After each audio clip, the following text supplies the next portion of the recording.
আসসালামু আলাইকুম। সন্ধে ৭টা, বাংলাদেশ বেতার, রাজশাহী। স্থানীয় সংবাদ পড়ছি মাসুম আক্তারুজ্জামান অনিক।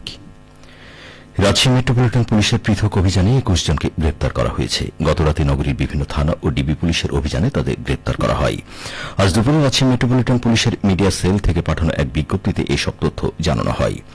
আরএমপি জানায়, গ্রেপ্তারকৃতদের মধ্যে ওয়ারেন্টভুক্ত ৬ জন, মাদক মামলায় ৪ জন এবং অন্যান্য মামলায় ১১ জন রয়েছে।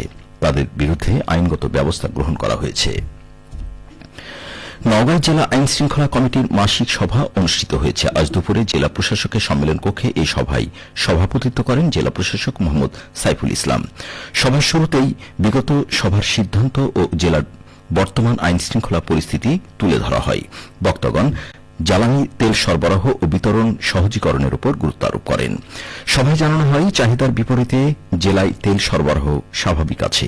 প্রতিটি পাম্পে ফুয়েল অ্যাপের মাধ্যমে রেশনিং পদ্ধতিতে গাড়িতে তেল সরবরাহ করা হচ্ছে। এছাড়া চাষিদের পাওয়ার টিলার, সেচ পাম্প ও অন্যান্য কৃষি যন্ত্র চালানোর জন্য ফুয়েল কার্ড সিস্টেম চালু রয়েছে। কর্মকর্তাগণ জেলার সার্বিক আইন শৃঙ্খলা পরিস্থিতি সমুন্নত রাখতে মাদক, বাল্য বিয়ে, চোরাচালান প্রতিরোধ ও অন্যান্য সামাজিক অবক্ষয় রোধে গুরুত্বপূর্ণ দিক নির্দেশনা প্রদান করেন। এদিকে সিরাজগঞ্জ জেলা আইন শৃঙ্খলা কমিটির মাসিক সভা অনুষ্ঠিত হয়েছে। আজ জেলা প্রশাসক কার্যালয়ের শহীদ শামসুদ্দিন সম্মেলন কক্ষে সভায় সভাপতিত্ব করেন সিরাজগঞ্জের জেলা প্রশাসক আমিনুল ইসলাম।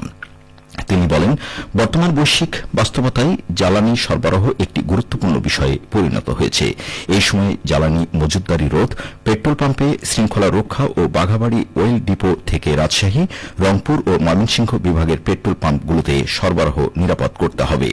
একই সাথে পহেলা বৈশাখ উপলক্ষে আয়োজিত অনুষ্ঠানসমূহে নিরাপত্তা নিশ্চিত করতে সকলকে উদ্যোগী হতে হবে।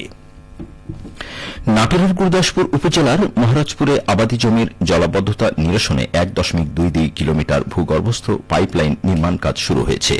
আজ এই নির্মাণ কাজের উদ্বোধন করেন নাটোর ৪ আসনের সংসদ সদস্য মোহাম্মদ আব্দুল আজিজ। বাংলাদেশ কৃষি উন্নয়ন কর্পোরেশন এই নির্মাণ কাজ বাস্তবায়ন করছে। উদ্বোধনী অনুষ্ঠানে আব্দুল আজিজ বলেন, জীববৈচিত্র্য রক্ষা করে চলনবিলের শস্য উৎপাদনে কাজ করবে সরকার। জলাবদ্ধতা দূর করে চলনবিলের শস্য উৎপাদনে সর্বোত্তম সম্ভাবনাকে ব্যবহার করা হবে। ভূগর্ভস্থ পাইপ লাইন নির্মাণের ফলে জলাবদ্ধতা দূর করার পাশাপাশি আবাদি জমি সর্বোচ্চ ব্যবহার নিশ্চিত হবে। গুরুদাসপুর উপজেলা সহকারী কমিশনার ভূমি আসাদুল ইসলামের সভাপতিত্বে অনুষ্ঠানে বিশেষ অতিথি ছিলেন বাংলাদেশ কৃষি উন্নয়ন কর্পোরেশন নাটোর জেলা কার্যালয়ের নির্বাহী প্রকৌশলী মোহাম্মদ সাজ্জাদ হোসেন। নওগাঁর ধামরহাটে শিক্ষার্থীদের নিয়ে ওয়াল অ্যান্ড সাইবার সিকিউরিটি বিষয়ক ৫ দিনব্যাপী কর্মশালা শুরু হয়েছে। আজ সকালে উপজেলা আইসিটি প্রশিক্ষণ কেন্দ্রে কর্মশালার উদ্বোধন করেন উপজেলার সহকারী কমিশনার ভূমি সাজ্জাদ পারভেজ। জাতীয় সাইবার সিকিউরিটি এজেন্সির আয়োজনে তথ্য ও যোগাযোগ প্রযুক্তি অধিদপ্তরের তত্ত্বাবধানে কর্মশালায় উপজেলার ২০ জন শিক্ষার্থী অংশগ্রহণ করেছে। তাদের সাইবার সুরক্ষা ও সংশ্লিষ্ট বিষয়গুলো বিস্তারিত শেখানো হবে। উদ্বোধনী অনুষ্ঠানে উপজেলা কৃষি অফিসার দেলোয়ার হোসেন, উপজেলা আইসিটি অফিসার মহিউদ্দিন ভূঁইয়া, উপজেলা পল্লী উন্নয়ন কর্মকর্তা মাহবুবুর রহমান, উপজেলা ভারপ্রাপ্ত পরিবার পরিকল্পনা কর্মকর্তা বেদারুল ইসলাম সহ অন্যান্যরা উপস্থিত ছিলেন।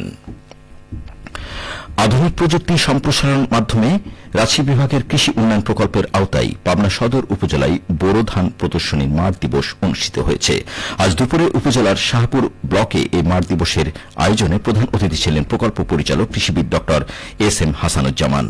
পাবনা সদর উপজেলা কৃষি অফিসার জাকিরুল ইসলামের সভাপতিত্বে অনুষ্ঠানে সদর উপজেলা কৃষি সম্প্রসারণ অফিসার শৈলেন কুমার পাল, উপসহকারী কৃষি অফিসার মাজিদুল হক ও ওমর ফারুক খান প্রমুখ উপস্থিত ছিলেন।